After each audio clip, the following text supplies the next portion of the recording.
Olá pessoal, tudo bem? Estou gravando esse vídeo para a gente conversar um pouquinho sobre a escrita do TCC. Escrever um texto qualquer já é difícil.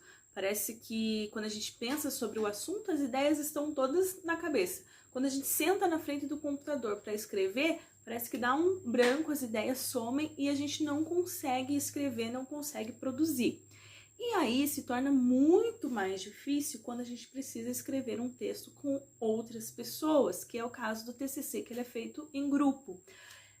O que acontece? A gente pensa uma coisa e não consegue colocar no papel e fica um tanto bloqueado porque a gente fica pensando o que os meus colegas do grupo vão pensar quando eu escrever isso e se eu escrever e não estiver certo. Então é um processo muito complicado, é um processo delicado e por isso eu estou aqui para passar algumas orientações para vocês de como realizar essa escrita, o que vocês terão que de fato fazer na prática.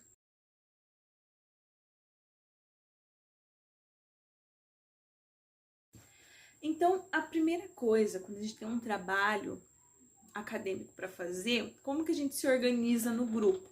A gente divide o trabalho em partes e cada um do grupo fica responsável por escrever uma parte, não é assim? Chega no final, a gente junta essas partes, imprime o trabalho e tá tudo certo. No TCC não tem como ser assim.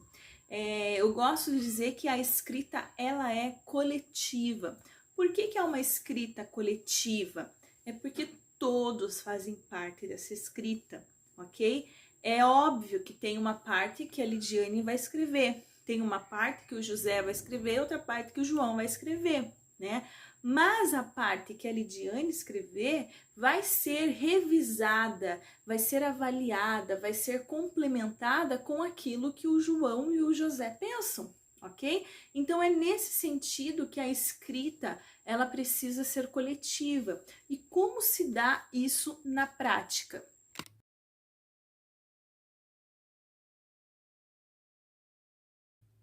Então, para começar, o grupo precisa estar afinado. O que é afinado? Todos falando a mesma língua e entendendo a mesma coisa. Por isso que a elaboração do projeto de pesquisa é tão importante e por isso que ela foi construída com muitas discussões, com muitas reflexões, todos fazendo parte, todos colaborando, todos contribuindo, e vocês em grupo chegaram então a um consenso, correto? Chegaram ao consenso de que tema pesquisar, que abordagem utilizar, então vocês se afinaram, vocês estão afinados. Cada um do grupo sabe exatamente qual é o problema, qual que é o objetivo, qual que é a intenção, os objetivos específicos, os passos que serão dados. Isso precisa estar bem claro para todos do grupo. Eu não posso ter no grupo uma pessoa que esteja perdida. Se você está no grupo, está perdido, não está entendendo nada, então se abra para o grupo para que o grupo explique para você o que está acontecendo, o que estão buscando entender, ok? Se você estiver perdido, já vai dar uma zica lá no final, porque o que você escrever provavelmente pode acontecer de que não esteja em relação com aquilo que o grupo quer, com aquilo que o grupo busca. Todos precisam, então, caminhar juntos no mesmo sentido, no mesmo propósito.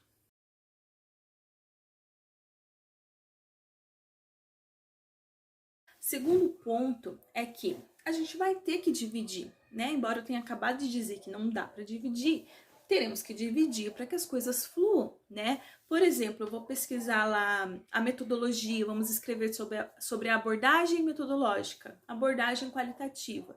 Não precisa, por exemplo, as 5 pessoas do grupo escreverem cada uma um texto sobre abordagem qualitativa para depois a gente tentar juntar e conversar as ideias. Não precisa, é perca de tempo se a gente for pensar. Então um vai escrever lá, por exemplo, sobre abordagem qualitativa, o outro vai buscar escrever sobre o procedimento, que é a pesquisa de campo, o outro vai pesquisar sobre o instrumento de pesquisa, que é a entrevista, o outro vai pesquisar sobre a análise documental, o outro vai pesquisar sobre o questionário, e cada um vai escrever o texto.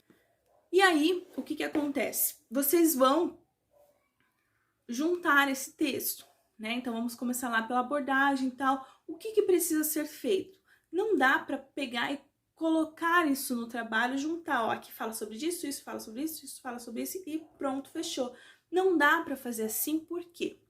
Porque pode ser que a parte lá da abordagem que é qualitativa esteja se contradizendo com a questão da entrevista, por exemplo. Então, a gente precisa fazer uma leitura atenta e uma leitura crítica.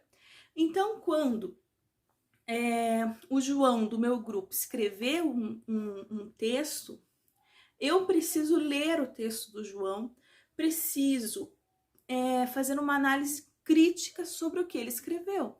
Será que isso que o João escreveu está de acordo com os nossos objetivos?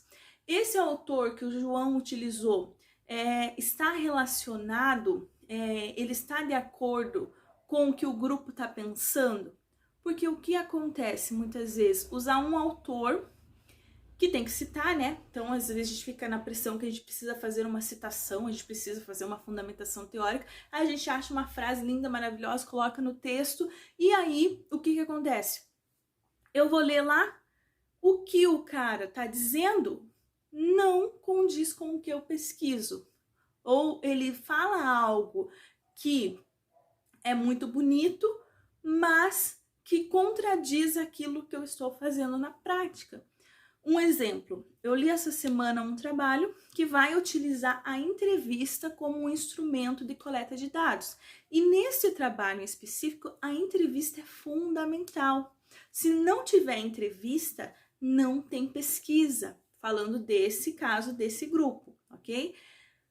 Se a entrevista é fundamental, nós vamos achar um autor que fale dessa importância da entrevista. O grupo colocou no trabalho um autor que diz que a entrevista é um instrumento que possibilita extrair informações complementares. E aí, complementares, espera aí.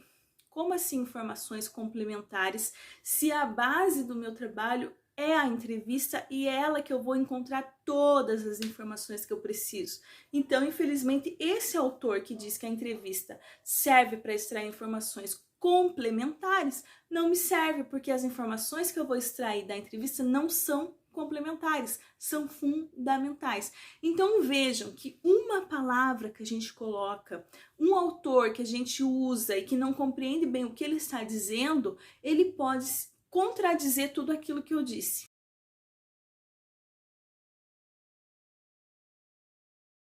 Então, essa leitura que eu vou fazer é uma leitura, óbvio, para analisar, uma leitura crítica, mas não é para condenar o João, pelo contrário, é para ajudar, é para aprimorar, é para acrescentar. Então o João está discutindo algo dentro do texto e que eu li um autor que também fala sobre isso, que também discute sobre isso e que vai agregar no texto. Então eu, Lidiane, vou no texto do João fazer um acréscimo, vou acrescentar uma citação, vou acrescentar uma discussão ou algo que o João comentou no texto, mas ele não foi capaz de discutir, de continuar. Então eu posso aqui acrescentar isso, continuar essa discussão, aprofundar um assunto. Então essa leitura é muito mais do que ler, né? É construir juntos. E daí por isso que a escrita se torna coletiva, porque num texto eu não vou conseguir identificar, ó, essa parte foi o João que escreveu, essa parte foi a Lidiane, essa parte foi o José. Não, as escritas se complementam, elas vão, é um ciclo, né?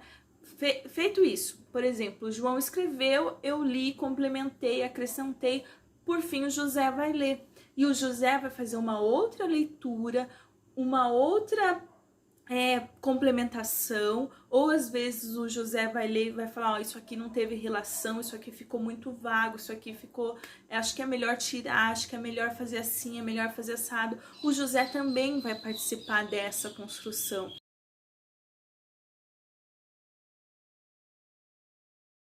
Então, o que acontece? Às vezes a gente escreve um parágrafo, né? E manda para a professora, vê se eu tô no caminho certo. Não tem como saber se você está no caminho certo se não tem um texto, se não tem um caminho, né? Ah, professora, lê, veja se tá certo.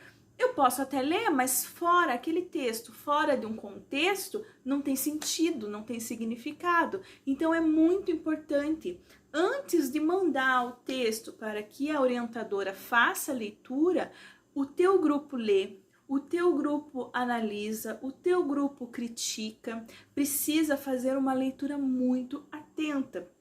Eu recebi projetos de pesquisa que tinham erros assim muito bobos.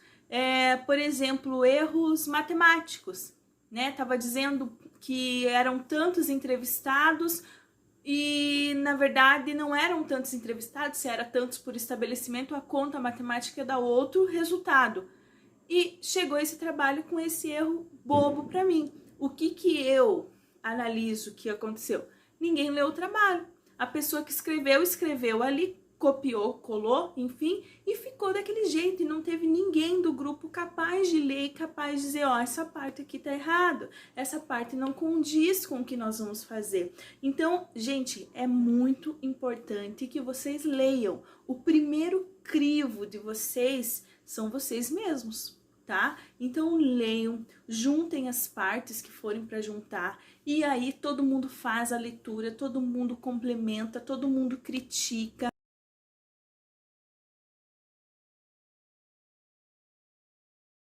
A gente tem que aprender a ouvir o que o outro diz, né? E não levar isso para o lado pessoal. É uma construção, todos precisam ser maduros.